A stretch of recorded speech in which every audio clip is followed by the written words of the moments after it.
नमो बुधाय, जय भीम, जय संविधान, जोहार साथियों। आप सबसे एक अपील है, आने वाले 21 अगस्त 2024 को बेहद शांतिपूर्वक तरीके से, संवैधानिक तरीके से अपने मौलिक अधिकारों का इस्तेमाल करते हुए हमें भारत बंद करना है।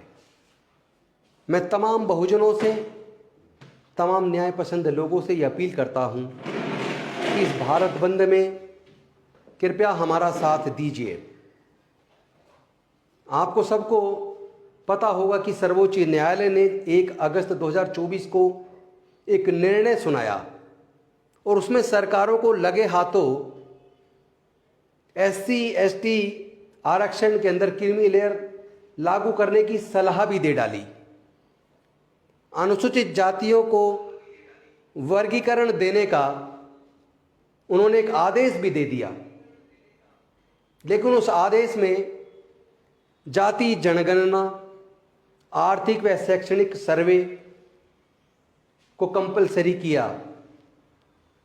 मैं पूछना चाहता हूं कि ये जजमेंट जो तमाम दलित, पिछड़े, आदिवासियों की हकमारी करने वाला है, जहां एक तरफ केंद्र की सरकार लेटरल एंट्री के माध्यम से 90 के करीब पहले joint secretaries, directors, deputy directors लगा चुकी है, जिसमें एससी एसटी ओबीसी की हकमारी हुई है। और अभी 2 दिन पहले एक विज्ञापन आया जिसमें 45 जॉइंट सेक्रेटरीज, डायरेक्टर्स और डिप्टी डायरेक्टर्स डायरेक्ट भर्ती किए जा रहे हैं। और इन तमाम लेटरल एंट्री में कहीं भी सरकार ने एससी एसटी ओबीसी को आरक्षण देने से साफ साफ इनकार कर दिया। और ये मेरी शिकायत उन सरकारों से है,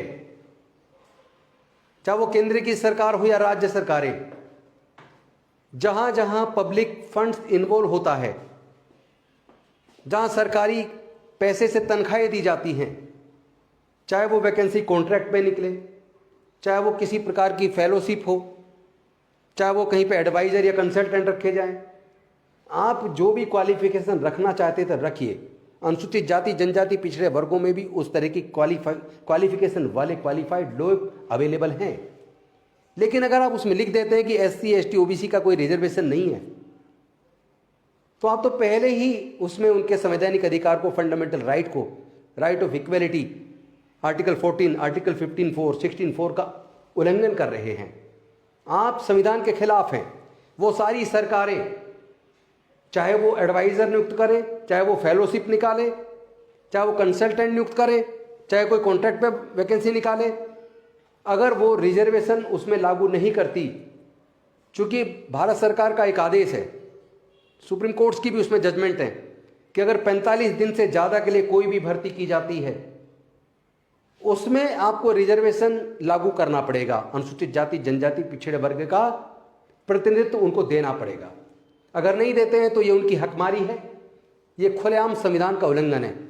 तो एक तरफ लेटरल एंट्री के माध्यम से केंद्र की सरकार, यहाँ तक कि कई केंद्र राज्यों की सरकारें भी अनुसूचित जाति, जनजाति, पिछड़े वर्ग की हकमारी कर रही हैं, और दूसरी तरफ शिक्षा को इतना महंगा कर चुके हैं कि पैसे के अभाव में अनुसूचित जाति, जनजाति, पिछड़े वर्गों के साथ साथ जनरल कैटेगरी के भी जो गरीब लोग हैं या मध्यम वर्गीय लोग हैं, जो 15 लाख, 20 लाख, 25 लाख का प्रोफेशनल डिग्री कराने का खर्चा नहीं उठा सकते, उनके भी साथ अन्याय हो रहा है। 99% SC ST, 98% OBC and minorities अपने बच्चों की प्रोफेशनल डिग्रीज कराने के लिए सरकारी engineering college, medical college, law college, management college से ये 15, 20, 25 लाख का खर्चा उठाने में सक्षम नहीं है। जनरल कैटेगरी के भी 80% लोग इतना भारी भरकम खर्च नहीं उठा सकते।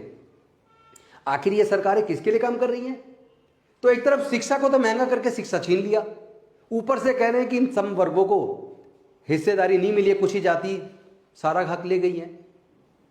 जब कोई एग्जाम में बैठता तो क्या किसी एक जाति के लोगों को सिलेक्शन किया जाता है? उसमें तो तमाम अनुसूचित जाति, जनजाति, पिछड़े वर्ग के लोग जो रिजर्वेशन से अप्लाई करते हैं, उनको एक मिनिमम क्वालिफिकेशन जो रखी गई है उस पर्टिकुलर पोस्ट के लिए, वो क्वालिफिकेशन चाहिए। रिटन टेस्ट है, रिटन टेस्ट देना पड़ेगा, उसमें तो कोई जाति नहीं देख रहा है, जो उसमें क्वालिफाई करेगा उसका सिलेक्शन होगा। लेकिन अगर उस क्वालिफिकेशन अर्जित करने पर शिक्षा को महंगा करके उस समाज को वंचित कर देते हैं तो वो मुख्य धारा में आएगा कैसे? दूसरी तरफ आपने ज्यादातर सरकारी नौकरियों को प्राइवेटाइज कर दिया, एक एक करके सारे सरकारी संस्थान, चाहे वो रेलवेज हो, एयरपोर्ट हो, बंदरगाह हो, एयर इंडिया हो, या इसके साथ साथ आईटीडीसी के होटल हो, बाल्को हो, नाल्को हो, गैस कंपनियां, पेट्रोल कंपनियां, और इसके साथ साथ बैंक और इंश्योरेंस कंपनियां। जब सब कुछ ही आपने बेच दिया तो नौकरी बची कहां है? और कहीं थोड़ी बहुत बची भी है तो वहां लेटरल एंट्री से, कॉन्ट्रैक्ट पे, ठेकेदारों को फोर्थ क्लास एम्प्लॉयमेंट पूरी तरह ठेकेदारी प्रथा में दे दिया है। आप तो पहले ही इन गरीब वर्गों से उनका हक छीन चुके हो। तो ये वर्गीकरण, उपवर्गीकरण करके उनको हिस्सा देना, ये ढोंग क्यों? हमारे भी कुछ भोले समाज के लोग इसमें बहकावे में आ गए। मैं उनसे भी निवेदन करता हूं, आप सब आगे बढ़े, आपको तरक्की हो, आपको पढ़ने लिखने का अच्छा अवसर मिले, आपको भी नौकरियों में बराबर हिस्सेदारी मिले, ये मांग हम भी करते हैं। लेकिन सरकारों को चाहिए कि कम से कम उनके पढ़ने के लिए उस तरह का वातावरण तो दे, उनकी पढ़ाई का खर्चे का इंतजाम तो करे। आज तो माहौल ऐसा कर दिया कि जिसके पास पैसा केवल वो पढ़ पाएगा, चाहे वो अनुसूचित जाति की भी कोई जाति हो, कोई भी उपजाति हो, अगर उसके पास भी पैसा नहीं है, वो अपने बच्चों को पढ़ा नहीं सकता, तो फिर वो कंपटीशन में आएगा कैसे? और ऊपर से क्रीमी लेयर लागू करने का एक सलाह दे डाली कोर्ट ने। आखिर क्यों? किसने मांगी आपसे सलाह? किसने मांगी है क्या? आपको इसलिए तो कोर्ट के अंदर नहीं बिठाया। ये कोलिजियम सिस्टम देश के साथ धोखा है, देश के संविधान के साथ धोखा है। ये खास तौर पर उपेक्षित वर्गों की हकमारी करने में लगा है।